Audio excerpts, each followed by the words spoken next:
Estamos na rua de Costa Cabral, no Porto. É hoje uma das ruas mais concorridas, por vezes até algo barulhenta, da cidade.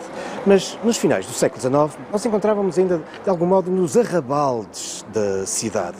E esta era uma estrada estruturante, a estrada do Porto a Guimarães. E foi exatamente neste sítio de bons ares, boa exposição solar, que em 1893 um enriquecido homem de negócios da cidade, Fernando de Castro, com um estabelecimento na Rua dos Flores, aqui mandou edificar, aquele que é hoje o número 716, este edifício. Uma residência. Uma casa que acabará por se tornar famosa por outro Fernando de Castro, o seu filho, nascido em 1888. Com efeito, aqui este homem vai materializar um sonho que acalentava desde a juventude. Transformá-la num museu. Sim, numa casa-museu.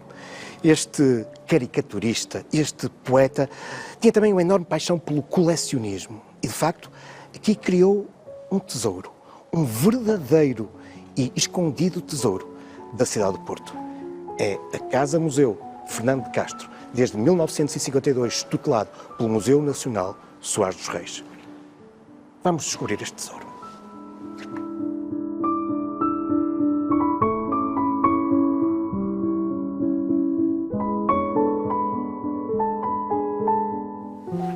Estes são os pais de Fernando de Castro.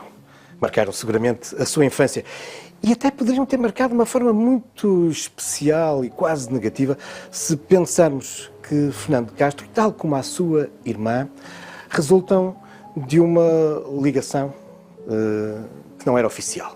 Aliás, ele só será perfilhado juntamente com a sua irmã quando tem já 10 anos. Mas percebemos que desde sempre o pai teve um grande carinho e um grande envolvimento na educação dos filhos. Aliás, ele acabaria por casar com a mãe de Fernando de Castro após enviuvar do primeiro casamento. E também desde muito cedo percebemos que ele vai envolver o filho nos negócios. E por isso não admira que Fernando de Castro tenha dado um lugar de destaque aos seus pais aqui, nesta primeira sala desta casa, desta fabulosa casa. É conhecida como a Sala Minhota, mas aqui está já muito viva a marca que nos vai acompanhar durante todo o percurso no interior deste imóvel. Ou seja, uma coleção muito eclética, misturando muitos tipos de coleções. A pintura, a arte sacra, a talha dourada, a escultura, mas, e particularmente neste espaço também, algum apego à etnografia. E por isso, a Sala Minhota. Aqui encontramos uma série de objetos etnográficos, também algumas evocações através da pintura e da escultura desses antigos ambientes rurais e tradicionais de Portugal. Peças marcantes, como por exemplo esta escultura de Teixeira Lopes, pai. Ou então, neste outro telheirozinho, o imitar das antigas alminhas tão tradicionais do norte de Portugal e que acabam por justificar também a presença de uma série de imagens sacras, de muitos santos relacionados com essas devoções mais populares. Um espaço onde também somos prendidos pelo teto. Aliás, em cada compartimento iremos encontrar um teto diferente. Mas este apego etnográfico poderá também ter que se entender um pouco na época de Fernando de Castro.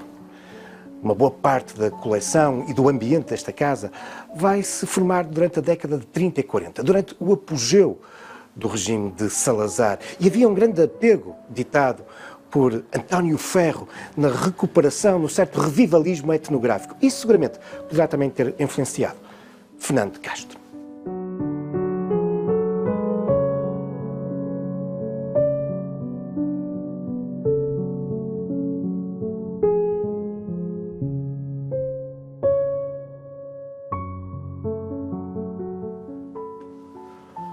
dos aspectos mais relevantes da coleção de Fernando de Castro é a pintura.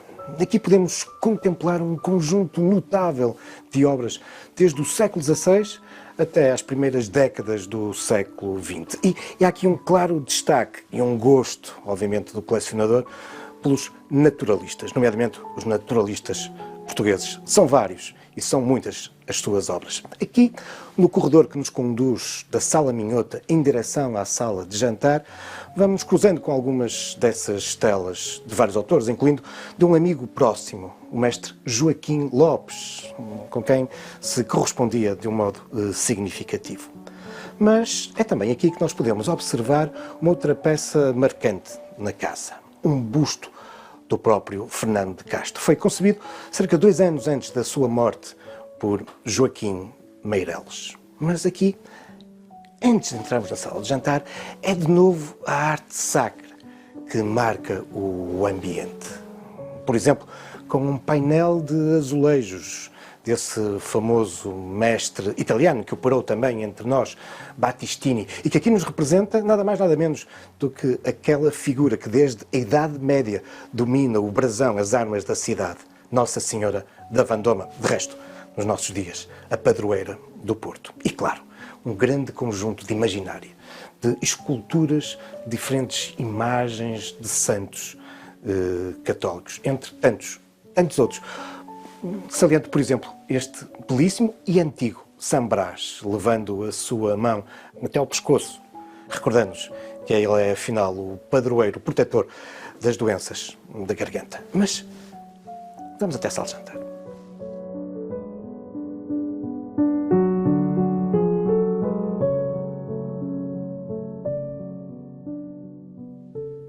Este é um dos espaços mais sumptuosos da casa, a sala de jantar, onde o gosto pela talha de Fernando de Castro, enfim, encontra um dos seus espaços privilegiados. É de tal forma exuberante, é de tal forma um espaço também de exposição que, em boa verdade, como sala de jantar, ela terá funcionado muito poucas vezes, pelo menos a partir dos anos 30, quando sabemos que Fernando de Castro manda fazer uma outra mais utilitária do dia a dia. Afinal, este era um espaço de representação social, representação da sua coleção. E por falar em coleção, quando é que ele começa verdadeiramente a constituí-la? Bom, provavelmente desde muito jovem, mas há aqui um momento decisivo. No final da Primeira Guerra Mundial, em 1918, o pai morre. Fernando de Castro tinha nascido em 1888, tem agora 30 anos e fica, em grande parte, à frente dos negócios do pai, nomeadamente dessa empresa da Rua das Flores, a Fernando de Castro e companhia. Sabemos que é ele que se torna um dos grandes responsáveis pela contabilidade da empresa. E os sócios também vão impulsioná-lo para ele continuar um outro negócio, era a representação de uma afamada marca de vidro francesa, Saint-Gobain, que também acabará por ser uma importante fonte de rendimento. Bom, mas é a partir deste momento, 1918, que provavelmente se vai acentuar o seu gosto de colecionador. E isso fica também plasmado, obviamente, nesta sala, onde também a arte sacra tem aqui um grande lugar de destaque. De resto, esta época, a década de 10 e entrando depois na década de 20 do século XX, não nos podemos esquecer que é também, estamos a viver a Primeira República, bastante anticlerical. Aliás, na sequência da lei da separação do Estado da Igreja, muito do património da Igreja está agora abandonado, dilapidado, e é também uma boa altura para muitos colecionadores, enfim, enriquecerem os seus espólios através de aquisições em antiquários ou, enfim, de outros colecionadores. Terá sido também uma boa altura para Fernando de Castro constituir parte da sua coleção riquíssima de arte sacra, que aqui está também bem patente.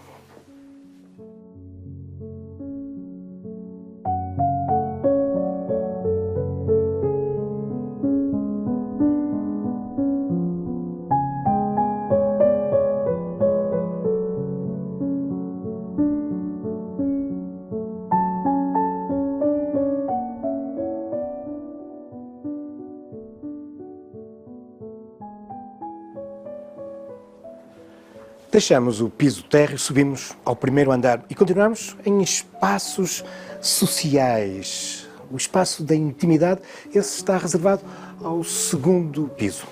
Já lá iremos.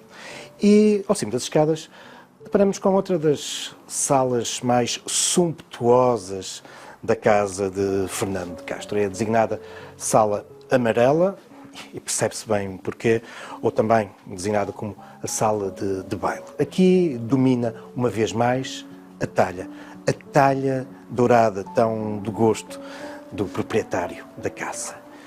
É um ambiente muito barroco, também com um grande número de espelhos, e estamos voltados para poente. É uma sala inundada pela luz. Aliás, também não será por acaso que nós encontramos aqui alguns dos mais importantes objetos de vidro e de cerâmica da coleção eclética de Fernando de Castro. Mas é um espaço onde, uma vez mais, em termos de funcionalidade, provavelmente aqui não se bailou muitas vezes. É, uma vez mais, uma recriação de Fernando de Castro nesta sua casa-museu. Mas as salas de baile, as salas de dança, tinham sido muito marcantes no Porto do século XIX. A burguesia crescentemente influente e decisiva na cidade, ao longo do século XIX, nas suas sumptuosas casas e como que uma marca aristocrática tinham desenvolvido, como conhecemos em muitas outras casas dessa época no Porto, extensos salões de dança.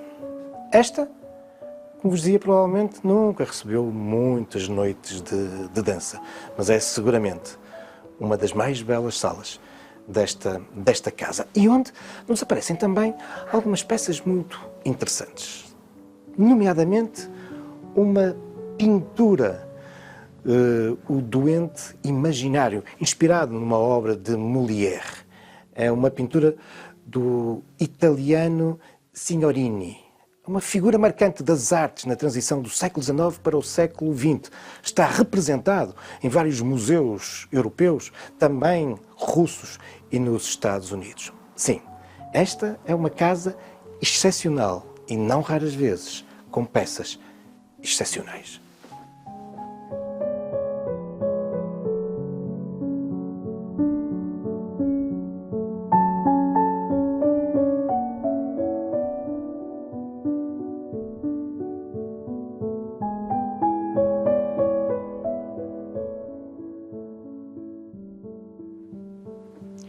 Em frente à Sala Amarela, mas no lado oposto da casa, ou seja, voltado para a fachada nascente, desenvolve-se a Sala Azul. E, uma vez mais, percebemos bem o porquê desta designação, porque é exatamente essa tonalidade que aqui domina nas paredes, mas também no chão. Aliás, é importante aqui salientar que se todos os tetos são diferentes em todos os compartimentos, já no que diz respeito ao pavimento, encontramos sempre tapetes de Beiris, essa histórica fábrica centenária fundada em 1919. Mas é aqui também na Sala Azul que nós encontramos um retrato pintado de Fernando de Castro.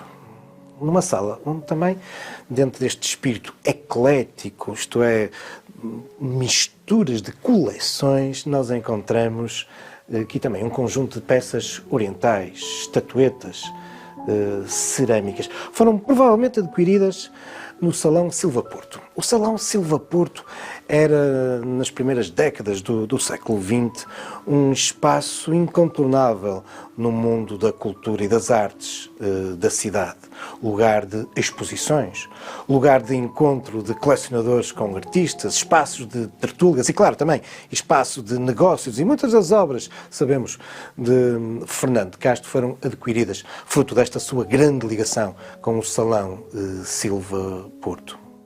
Aqui, aí, nesse espaço, ele adquiriu, de facto, muitas obras. Ele foi, para muitos pintores e artistas da região, um verdadeiro mecenas. E foi um mecenas também para a cidade. A esse propósito, não resisto a mostrar-vos aqui uns livros que fazem parte do espólio desta casa. O Homem do Leme. Sim, todos conhecem essa famosa escultura no jardim ao longo da Avenida Brasil. O Homem do Leme. Uma escultura de Américo Gomes, premiada na famosa exposição colonial de 1934 no Porto, mas que depois foi tão popular que se sentiu a vontade de, na cidade, se materializar esse gesso, passando-o a bronze. Houve, então, uma subscrição pública.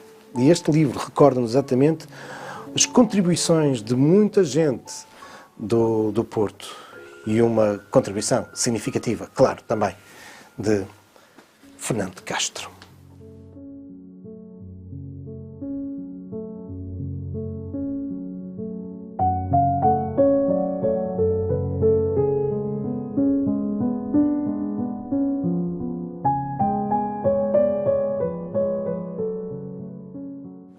Na sala contígua podemos observar uma estatueta também da autoria de Joaquim Meireles, retratando Fernando de Castro. Uma estatueta em bronze, onde ele nos aparece aqui, como Janota, Dandy. Aliás, terá sido muito da sua frequência de alguns espaços mais aristocráticos e burgueses do Porto, como por exemplo o Clube da Foz ou o Clube de Lessa, que estará em parte na origem daquela que é uma das mais fabulosas facetas de Fernando de Castro, o de caricaturista. Notável, um olhar perspicaz e exímio, que ele vai desenvolvendo pelo menos desde a década de 20, e sabemos que vai operando alguns destes desenhos no Clube de Lessa, mas são muitas as personagens marcantes da sociedade portuense nas mais diferentes áreas e setores da primeira metade do século XX que o residente da casa caricaturou. Não só personagens, mas também um mundo fabuloso de caricaturas toponímicas. E aqui nós só observamos uma pequena parte da vasta coleção de caricaturas de Fernando de Castro.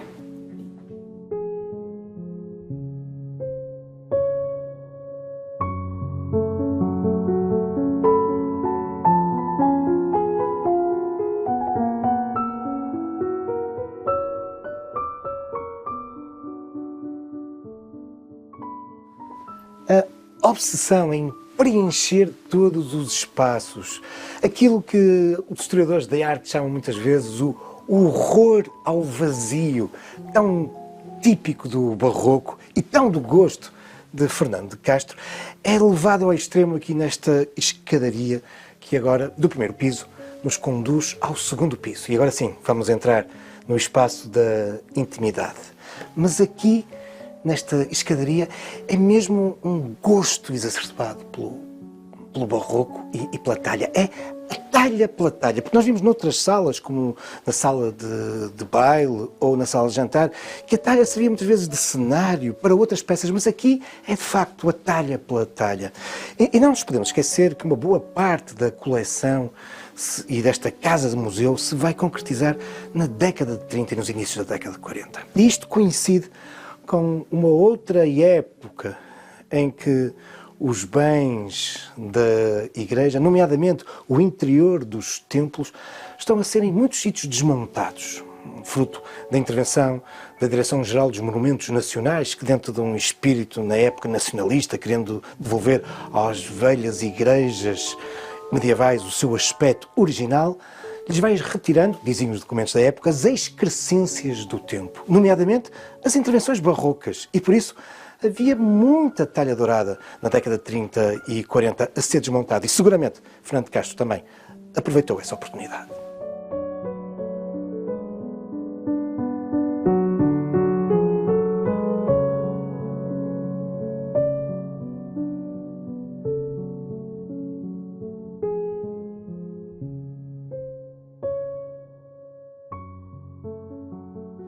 Esta é uma das raras fotografias que se conhece de Fernando de Castro. Está aqui, naquele que era o seu quarto. E é um espaço que está exatamente igual à época em que ele aqui habitava e dormia. Aliás, foi uma imposição da sua irmã, Maria da Luz, quando faz a doação desta casa-museu ao Estado português, que o quarto se mantivesse intocável. E é um quarto que nos faz, de algum modo, uma síntese, afinal, desta casa e desta coleção no seu ecletismo, na sua diversidade, aqui com pinturas de várias épocas, vários autores, também a arte sacra e, como podia deixar de ser, uma outra coisa que não vos falei, os livros, os imensos livros da biblioteca de Fernando de Castro. Ele próprio, um poeta.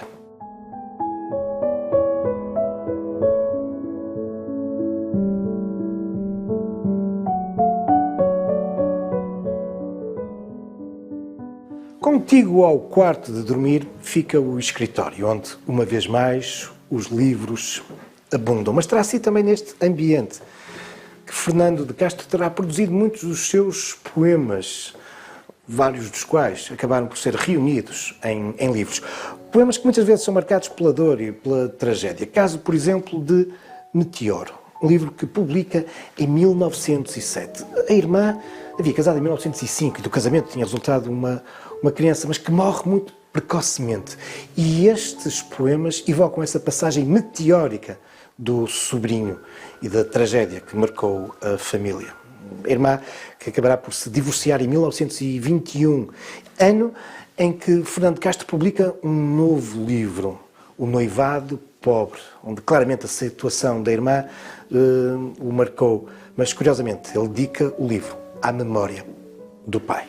Mas aqui, no escritório, uma vez mais, e para lá dos livros, encontramos uma grande marca da pintura, essa grande paixão, com destaque para os naturalistas e nomes importantes da pintura portuguesa do final do século XIX e do século XX, Silva Porto, Sousa Pinto, Malhoa, Marques de Oliveira. Um espaço onde, curiosamente, a arte sacra é muito mais diminuta e onde, de novo, as representações e as marcas etnográficas marcam este espaço.